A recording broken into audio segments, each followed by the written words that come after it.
titignan mo yung pupuntahan, di pa parang malayo. Pero pag lilingunin mo yung pinanggagalingan, malayo ka na. Hindi mo malalaman kung hindi ka susuko. Ang buhay ay isang Padulong sa ilusa. work. Kung lagi kang takot sumugay At least, sa isang nakatipid ka bagay sa dahil takot ka pamasahe. mawalan, mauubos na kung anong meron ka. Kung hindi ka mawawalan, hindi ka rin magkakaroon. Kung ano man ang mga desisyon mo ngayon, yun ang magiging buhay mo bukas. Lakasan mo lang yung loob mo. Dahil ang mundong to, aapakan lang ang mga mahihina. Ibangon mo palagi ang sarili mo.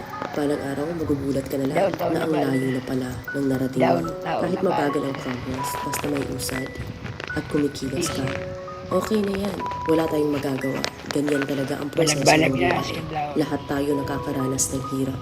Hindi natin alam kung hanggang kailan tayo dito sa mundo. Kaya mas piliin mo maging mabuting tao.